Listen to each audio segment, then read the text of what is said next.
राधे राधे दोस्तों, जय श्री कृष्णा। तो आइए श्रवण करते हैं तुलसी विवाह से जुड़ी पौराणिक कथा। माता तुलसी का असली नाम वृंदा था।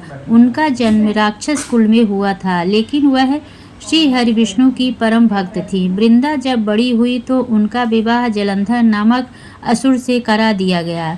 वृंदा भगवान विष्णु की परम भक्त तो थी ही, साथ ही वह पतिव्रता स्त्री भी थी। उनकी भक्ति और पूजा के कारण उनका पति जलंधर अजय होता गया और उसके चलते उसे अपनी शक्तियों पर अभिमान हो गया और उसने स्वर्ग पर आक्रमण कर देने और कन्याओं को अपने अधिकार में ले लिया। इसके क्रोध होकर सभी देव भगवान श्री हरि विष्णु की शरण में गए और जलंधर के आतंक का अंत करने की प्रार्थना की, परंतु जलंधर का अंत करने के लिए सबसे पहले उसकी पत्नी वृंदा का सतीत्व भंग करना अनिवार्य था।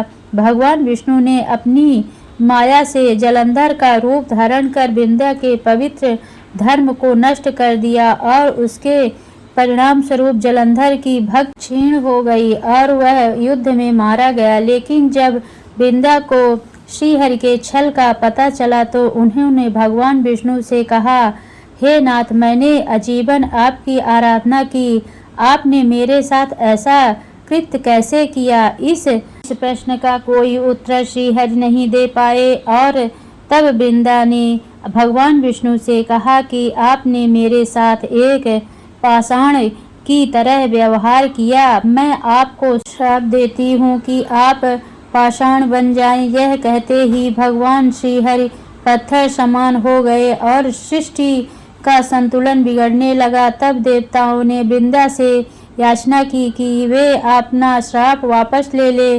भगवान विष्णु भी वृंदा के साथ हुए छल से लज्जित थे और अंत में उन्होंने भगवान विष्णु को क्षमा कर दिया और भगवान विष्णु को श्राप मुक्त कर जलंधर के साथ सती हो गई। वृंदा की राख से एक पौधा निकला जिसे श्री हरि विष्णु ने तुलसी नाम दिया और वरदान दिया कि तुलसी के बिना मैं किसी भी प्रसाद को ग्रहण नहीं करूंगा। मेरे शालिग्राम रूप से तुलसी का विवाह होगा और कालांतर में लोग इस विधि को तुलसी विवाह करेंगे। उन्हें सुख और सौभाग्य की प्राप्ति होगी।